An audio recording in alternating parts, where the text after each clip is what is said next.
நீங்க எப்போதாவது உங்க மொபைல்ல பேங்கிங் ஆப் ஓபன் பண்ணி பார்த்து பேலன்ஸ் ரொம்ப கம்மியா இருக்கிறதையோ அல்லது மொத்தமா மைனஸ்ல இருக்கிறதையும் பார்த்து ஒரு நிமிஷம் மூச்சு முட்டுற மாதிரி உணர்ந்திருக்கீங்களா? ஆமா, அது ரொம்ப பயங்கரமான ஒரு ஃபீலிங். கண்டிப்பா. நெஞ்சுக்குள்ள ஒரு பெரிய பாரம் அழுத்துற மாதிரியும் கை காலெல்லாம் லேசா நடுங்குற மாதிரி ஒரு உணர்வு வரும் இல்லையா? அந்த நொடியில பாத்தீங்கன்னா உங்களை சுத்தி நடக்கிற எந்த விஷயமும் உங்க காதுல விழாது. கரெக்ட். ஏன்னா மூளை முழுசும் அந்த ஒரு விஷயத்துல தான் பிளாக் ஆகி நிக்கும். அதேதான். அடுத்த வேளை சாப்பாட்டுக்கு என்ன பண்றது, நாளைக்கு கட்ட வேண்டிய வாடகைக்கு என்ன பண்றதுங்கிற அந்த ஒரே ஒரு பயம் மட்டும்தான் மூளை முழுக்க ஆக்கிரமிச்சிருக்கும். இதை அனுபவிச்சவங்களுக்கு நல்லாவே தெரியும். நிதி நெருக்கடிங்கிறது வெறும் எண்களை பத்தின பிரச்சனை மட்டும் கிடையாது. நிச்சயமா கிடையாது. அதாவது அந்த இருண்டு சூழ்நிலையிலிருந்து எப்படி வெளியே வர்றதுங்கிறத பத்தி பேச போறோம். எக்ஸாக்ட்லி. பணம் இல்லாத நேரத்துல சாணக்கியர் என்ன சொல்றாருங்கிற குறிப்புகளை பத்தி தான் இன்னைக்கு நம்ம விரிவா அலச போறோம். இந்த டாபிக் நிதி நெருக்கடியை கையாளும் சாணக்கியரின் ஞானம். ரொம்ப முக்கியமான ஒரு டாபிக் இது. சாணக்கியர்னு சொன்னோடனே நமக்கு ஏதோ அரசாங்கம், போர், ராஜதந்திரம் இதெல்லாம் தான் உடனே ஞாபகத்துக்கு வரும். ஆமா, எனக்கும் அப்படிதான் தோணுச்சு. ஆனா ஒரு சாதாரண மனுஷன் கையில ₹1 கூட இல்லாம நடுத்தருவுல நிக்கும்போது அவனோட மனசுக்குள்ள என்ன நடக்கும் அப்படிங்கறத 2000 வருஷத்துக்கு முன்னாடி அவர் எவ்வளவு துல்லியமா கணிச்சு வச்சிருக்காருங்கிறது தான் உண்மையிலேயே ஆச்சரியமான விஷயம். நிஜமாவே பெரிய விஷயம் தான் அது. ஏன்னா அவர் ஒரு மாபெரும் சாம்ராஜ்யத்தை உருவாக்குனவர். கரெக்ட். ஆனா அந்த சாம்ராஜ்யத்தை அவர் ஒரு சாதாரண மனுஷனா வறுமையோட உச்சில இருந்துதான் தொடங்கினாருங்கிறத நம்ம மறந்துடக்கூடாது. ஓஹோ, சோ அவருக்கு அந்த கஷ்டம் நேரடியாவே தெரியும்னு சொல்றீங்க? கண்டிப்பா. வறுமை அல்லது அந்த நிதி நெருக்கடி ஒரு மனுஷனோட கர்வத்தை, அவனோட சிந்திக்கிற திறனை எப்படி உருக்குலைச்சிடும் அப்படிங்கறது அவருக்கு ரொம்ப நல்லாவே தெரியும். So EMI, credit card bill, வேலை போயிடுறதுன்னு பல விதங்கள்ல பண நெருக்கடிய ஃபேஸ் பண்ற ஒவ்வொருத்தருக்கும், குறிப்பா இப்போ இதை கேட்டுட்டு இருக்கிற உங்களுக்கும் இந்த உரையாடல் ரொம்பவே ஒரு முக்கியமான வழிகாட்டியா இருக்க போகுது. எந்த சந்தேகமும் இல்லை. நம்ம நேரடியா விஷயத்துக்கே வந்துடலாம். ரைட். இந்த குறிப்புகளை நான் படிக்கும்போது பல இடங்கள்ல என்னையே அறியாம நான் ஆமான்னு தலையாட்டிட்டேன். விஷயம், சாணக்கியர் எந்த ஒரு அட்வைஸ் சொல்றதுக்கு முன்னாடியும் ரொம்ப யதார்த்தமான ஒரு வரிய பதிவு செய்யறாரு. அதாவது அந்த சோர்வை ஏத்துக்கிறத பத்தி சொல்றீங்களா? அவர் சொல்றாரு, இத படிச்சப்போ எனக்கு ஒரு விஷயம் ஞாபகத்துக்கு வந்துச்சு. என்ன விஷயம் அது? இப்போ நீங்க ஒரு முக்கியமான பயணத்துல இருக்கீங்க. உங்க கையில இருக்கிற மொபைல் போன்ல சார்ஜ் வேகமா குறைஞ்சுக்கிட்டே வருதுன்னு வச்சுப்போம். பேட்டரி டவுன் ஆகுற நிலைமை. ஆமா. முதல்ல 20% காட்டும்போது பேட்டரி சேவர் மோடுக்கு மாறும். அப்புறம் 5%, 3% கடைசியில 1% வரும்போது என்ன ஆகும்? ஸ்கிரீன் வெளிச்சம் மங்கிடும். ஆப்ஸ் எதுவும் ஓபன் ஆகாது. எக்ஸாக்ட்லி. கேமரா வேலை செய்யாது. கடைசியில மொத்தமா ஆஃப் ஆயிடும். அந்த போன் தங்கிட்ட இருக்கிற கொஞ்ச நஞ்ச எனர்ஜியையும் அதோட அடிப்படை இயக்கத்துக்கு மட்டுமே பயன்படுத்திக்கும். மத்த எல்லாத்தையும் நிறுத்திடும் இல்லையா? ஆமா, அதான் பேட்டரி சேவர் மோடோட வேலையே. அதே போலதான் நம்ம கையில பணம் இல்லாதப்போ நம்ம மூளையும் ஒருவித பேட்டரி சேவர் மோடுக்கு போயிடுது. மனசும் கொஞ்சம் கொஞ்சமா சோர்ந்து போய் யோசிக்கிற திறனை இழந்து கடைசியில செயலிழந்து போயிடுது. நீங்க சொன்ன அந்த மொபைல் போன் உதாரணம் இதுக்கு ரொம்ப சரியா பொருந்தது. சைக்காலஜில இத ஸ்கேர்சிட்டி மைண்ட் செட், அதாவது பற்றாக்குறை மனப்பான்மைன்னு சொல்லுவாங்க. Scarcity mind set. ஓகே. அதாவது ஒரு மனுஷன்கிட்ட பணமோ அல்லது நேரமோ ரொம்ப கம்மியா இருக்கிறப்போ அவனோட மூளையோட மொத்த கவனமோ அந்த பற்றாக்குறையை சுத்தியே தான் சொல்லணும். சோ வேற எதை பத்தியும் அவரால யோசிக்க முடியாதுங்கிறீங்களா? கண்டிப்பா முடியாது. இத ஒரு வரியா சொல்றது ஈஸி. ஆனா மூளைக்குள்ள உண்மையில என்ன நடக்குது தெரியுமா? உங்க மூளையோட ப்ரீஃப்ரண்டல் கார்டெக்ஸ். ப்ரீஃப்ரண்டல் கார்டெக்ஸ்னா அந்த லாஜிக்கா யோசிக்கிற பகுதி. அதேதான். தர்க்க ரீதியா சிந்திச்சு திட்டமிட்டு முடிவுகள் எடுக்கிற மூளையோட அந்த முன்பகுதி அது கிட்டத்தட்ட செயலிழந்து போயிடும். Oh my God. அப்ப மூளையை எதுதான் கண்ட்ரோல் பண்ணும்? மூளையோட முழு கட்டுப்பாட்டையும் அமிக்டாலா அப்படிங்கிற பயம் மற்றும் உணர்ச்சிகளை கையாளுற பகுதியை எடுத்துக்கும். இதனாலதான் பணம் இல்லாத நேரத்துல மனுஷங்களுக்கு அதிகம் கோபம் வருது. அதான் சின்ன சின்ன விஷயங்களுக்கெல்லாம் எரிஞ்சு விழுவாங்களா?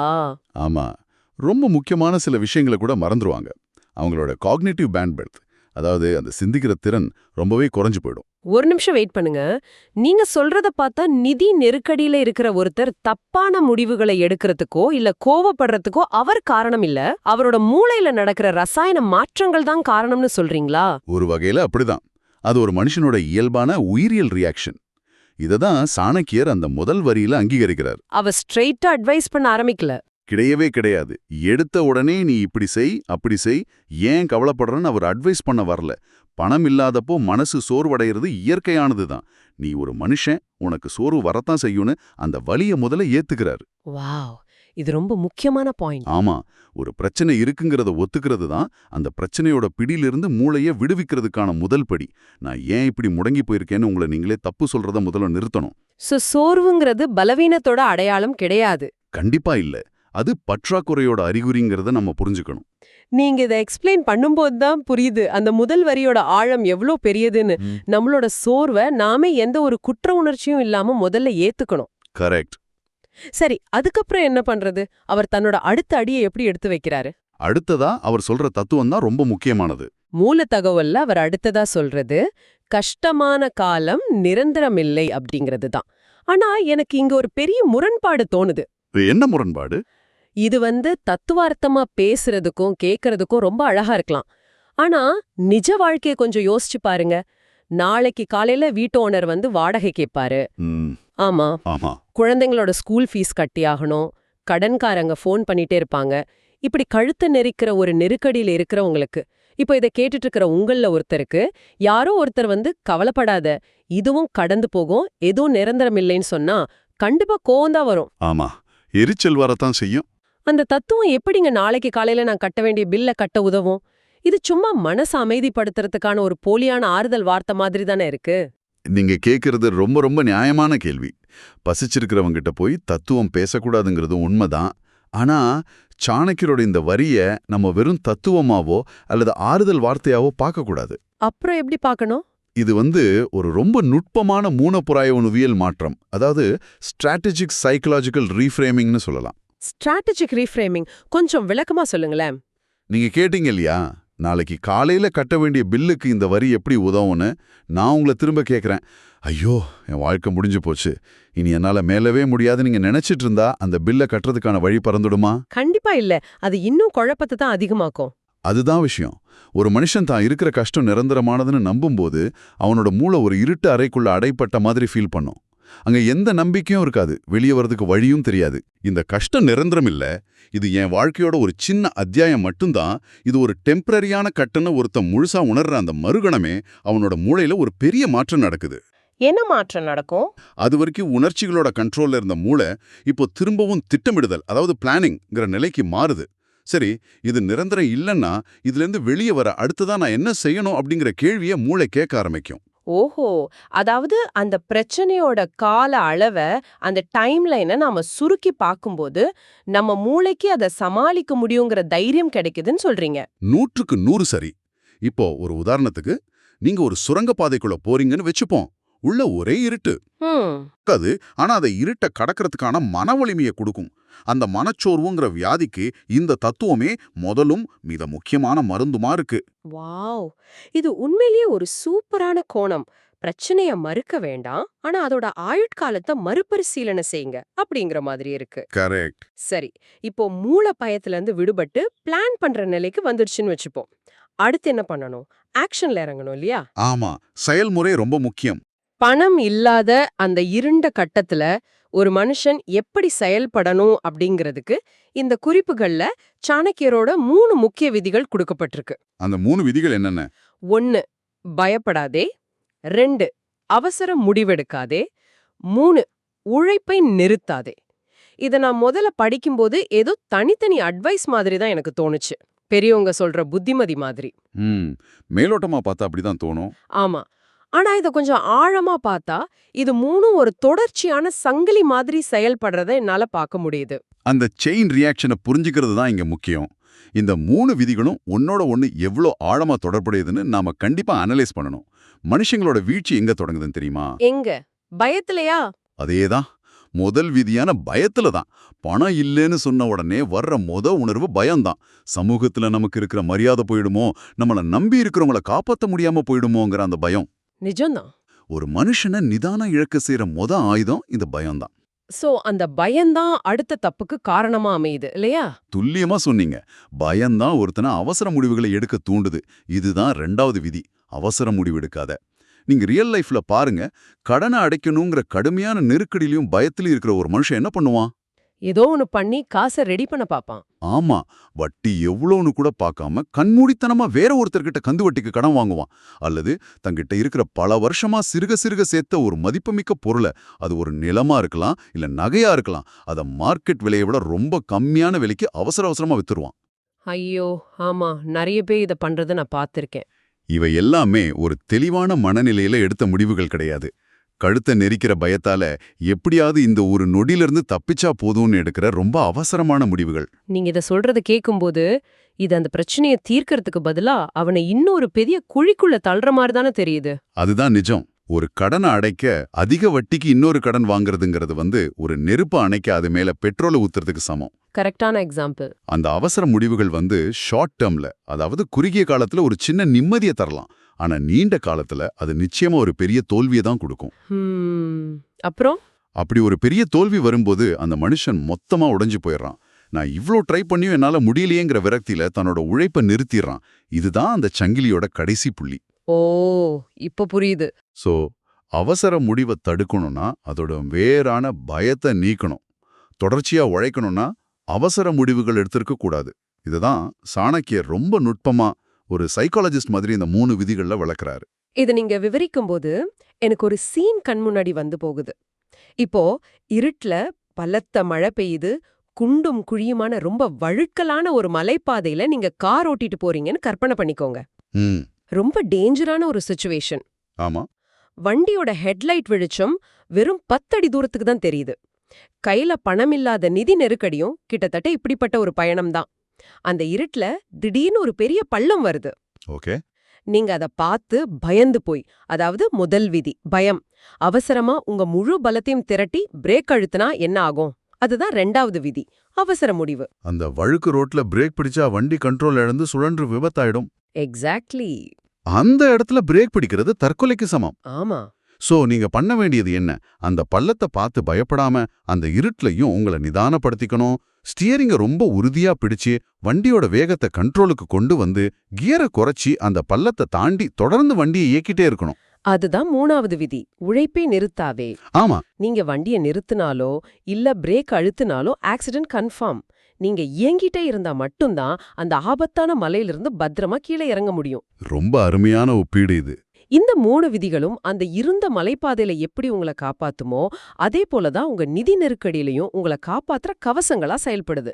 நீங்க சொன்ன இந்த கார் ஓட்டுற உதாரணம் இந்த ஒட்டுமொத்த கோட்பாட்டையுமே ரொம்ப சிம்பிளா சுருக்கி சொல்லிடுச்சு. பயம் உங்களை உறைய வைக்குது, அதாவது பாரலைசிஸ். கரெக்ட். அவசர முடிவு உங்களை விபத்துல தள்ளுது. ஆனா விழிப்புணர்வோடு கூடிய தொடர் உழைப்பு மட்டும்தான் உங்களை அந்த சிக்கல்ல இருந்து பாதுகாப்பாவும் நிரந்தரமாவும் வெளியே கொண்டு வருது. ஆமா. இத நீங்க வெறும் ஒரு எக்கனாமிக் அட்வைஸா பார்க்காம ஒரு மனுஷனோட உயிர் வாழும் உள்ளுணர்வோடு, அதாவது சர்வைவல் இன்ஸ்டிங்க்டோட இணைச்சு பார்க்கும்போது சாணக்கியரோட சிந்தனை எவ்வளவு அறிவியல் பூர்வமானதுங்கிறது உண்மையிலே ஆச்சரியப்பட வைக்குது. கண்டிப்பா. இப்போ இதுவரையிலான உரையாடல் கஷ்டத்தை எப்படி சமாளிக்கிறது அப்படிங்கறத பத்தி இருந்துச்சு. ஆனா இதுக்கு அடுத்து வர குறிப்புகள்ல இருக்கிற ஒரு வரி இதுவரைக்கும் கஷ்டங்களை பத்தி நாம வச்சிருந்த பார்வையையே, நம்மளோட மொத்த உலக பார்வையே தலைகீழா புரட்டி போடுது. அது என்ன வரி? கஷ்டம் மனிதனை உடைக்க வராது, வலிமையாக்க தான் வரும் அப்படின்னு அவர் சொல்றாரு. நான் இதை திரும்பவும் சொல்றேன். கஷ்டம் மனிதனை உடைக்க வராது, வலிமையாக்க தான் வரும். வாவ். இது கேக்குறப்போ கொஞ்சம் அதிர்ச்சியா இருக்கு இல்லையா? ஏன்னா கஷ்டங்களை நாம எப்பவுமே ஒரு தண்டனையாவே பார்த்து பழகிட்டோம். எனக்கு மட்டும் ஏன் இந்த கஷ்டம்னு புலம்புறதுதான் மனுஷ இயல்பு.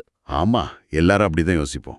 ஆனா சாணக்கியர் அந்த நெருக்கடிய நாம நம்மள நாமே செதுக்கிக்கிற ஒரு மாபெரும் வாய்ப்பா எப்படி மாத்தி அமைக்கிறாருங்கிறது உண்மையிலே என்ன ரொம்ப பெரிய சிந்தனையில ஆழ்த்திடுச்சு. இது ரொம்ப ஒரு உயர்ந்த மனநிலைன்னு சொல்லலாம். Advanced mind set. இதத்தான் போஸ்ட் ட்ரோமேட்டிக் growth அப்படின்னு இன்னைக்கு இருக்கிற மாடர்ன் சைக்காலஜி சொல்லுது. போஸ்ட் ட்ரோமேட்டிக் growth அப்படின்னா, அதாவது ஒரு பெரும் அதிர்ச்சிக்கோ அல்லது வீழ்ச்சிக்கோ அப்புறமா ஒரு மனுஷன் முன்னாடி இருந்ததை விட அபரிமிதமான வளர்ச்சி அடைகிறது. இது ஒரு ஈஸியான உதாரணம் மூலமா நம்ம புரிஞ்சுக்கலாம். நீங்க ஜிம்முக்கு போய் ஒர்க் அவுட் பண்றது யோசிச்சு பாருங்க. ஓகே, ஜிம்முக்கு போறது. நீங்க அங்க போய் அதிக வெயிட் தூக்கும் போது உங்களுக்கு ரொம்ப கடுமையான வலி ஏற்படும். உண்மையில உங்க தசைகளுக்குள்ள அப்போ என்ன நடக்குதுன்னு தெரியுமா? என்ன நடக்கும்? அந்த தசைகள் ஒரு விதமான நெருக்கடிக்கு, தாங்க முடியாத அழுத்தத்துக்கு உள்ளாகுது. நுட்பமா சொல்லப்போனா அந்த தசைகள்ல சின்ன சின்ன கிழிசல்கள், மைக்ரோ டியர்ஸ் ஏற்படும். நீங்க தசை நார்களை கிழிக்கிறீங்க. அதுதான் உங்களுக்கு வலிய தருது. ஆமா, மறுநாள் காலையில எந்திரிக்க முடியாத அளவுக்கு உடம்பு வலிக்கும்ல. சரியா சொன்னீங்க. ஆனா அந்த வலிய தாங்கிட்டு நீங்க சரியான உணவை சாப்பிட்டு ரெஸ்ட் எடுக்கும்போது அந்த தசைகள் திரும்பவும் குணமாகுது. அப்படி குணமாகும்போது அது பழையபடி இருக்காது. இன்னும் பெருசாகுமோ? ஆமா, ஃபியூச்சர்ல அதே மாதிரி ஒரு வெயிட்ட தூக்கணுங்கிறதுக்காக தன்னைத்தானே அதை தகவமைச்சுக்கிட்டு முன்னாடி இருந்ததை விட பல மடங்கு பெருசாவும் வலிமையாவும் மாறும். அதே போலதான் நிதி நெருக்கடியும். ஓஹோ. இது உங்க குணநலன்களுக்கான ஒரு உடற்பயிற்சி கூடம். அதாவது ஜிம் ஃபார் யோர் கேரக்டர்னு சொல்லலாம். சூப்பர். இத நான் இப்படி பார்க்கலாமா? அதாவது பணம் நிறைய இருக்கிறப்போ நம்ம பல தேவையில்லாத செலவுங்கள பத்தி கவலைப்படுறதே கிடையாது. உண்மைதான். ஆனா நெருக்கடி வரும்போதுதான் எது அத்தியாவசியம், எது ஆடம்பரங்கிற அந்த விழிப்புணர்வே நமக்கு வருது. முற்றிலுமா உண்மை. நெருக்கடி ஒரு மனுஷனோட பொறுமையை சோதிக்குது, அவனோட பிளானிங் ஸ்கில்ல கூர்மையாக்குது, யார் உண்மையான நண்பர்கள் யார் போலியானவங்கங்கிறத வெளிச்சம் போட்டு காட்டுது. கண்டிப்பா. கஷ்ட காலத்துல தான் யார் யாருன்னு தெரியும். எல்லாவற்றுக்கும் மேலா எவ்வளோ பெரிய கஷ்டம் வந்தாலும் என்னால அதிலிருந்து மீண்டு வர முடியுங்கிற அவனோட மன உறுதிய, அவனோட செல்ஃப் கான்ஃபிடன்ஸை இரும்ப போல வலிமையாக்குது. ஒரு மனுஷன் தன்னோட ஆழமான திறன்களை வசதியான காலங்கள்ல ஒருபோதும் கண்டுகொள்ளவே மாட்டான். வீழ்ச்சியில மட்டும்தான் அவன் தன்னை முழுமையா புரிஞ்சுக்கிறான். ரொம்ப ஆழமான கருத்து இது. இப்போ இதை கேட்டுட்டு இருக்கிற நீங்க உங்க நிதி நெருக்கடியை பார்த்து உங்களையே கேட்டுக்க வேண்டிய ரொம்ப முக்கியமான கேள்வி இதுதான். இந்த நெருக்கடி உங்களை உடைச்சு சிதறடிக்குதா, அல்லது உங்களை ஒரு புதிய மேம்பட்ட வலிமையான மனுஷனா உருவாக்குதா? இத நான் அப்படியே ஏத்துக்கிறேன். கஷ்டத்தை ஒரு சுமையாவோ அல்லது சாபமாவோ பார்க்காம, அது நமக்கான ஒரு பயிற்சி களம், அது நமக்கான ஒரு ஒர்க் ஷாப்னு பார்க்கும்போது அந்த வலிய நேருக்கு நேர் எதிர்கொள்ற தைரியம் தானாவே நமக்குள்ள பிறந்துடுது. ஆமா, அந்த மைண்ட் செட் ஷிஃப்ட் தான் ரொம்ப முக்கியம். நாம இப்போ இந்த ஆழ்ந்த உரையாடலோட இறுதி பகுதிக்கு வந்துட்டோம். சாணக்கியரோட இந்த ஒட்டுமொத்த தத்துவத்தையும் ரொம்ப அழகா தொகுத்து மூலத்தகவலோட கடைசியில ஒரு மிக ஆழமான நம்பிக்கையூற்ற வரி கொடுக்கப்பட்டிருக்கு. இன்று காலம் கஷ்டமாக இருக்கலாம், ஆனா நாளை மாறலாம் என்ன ஒரு சிம்பிளான ஆனா பவர்ஃபுல்லான வரி பாத்தீங்களா? நிஜமாவே இது வெறும் வார்த்தைகள் கிடையாது, இது இயற்கையோட விதி. இருட்டுல இருந்து வெளிச்சத்தை நோக்கி நகர்ற இந்த ஒட்டுமொத்த மனிதகுல பயணத்தோட சாராம்சமும் இந்த சின்ன வரியில தான் அடங்கியிருக்கு. எப்படி சொல்றீங்க?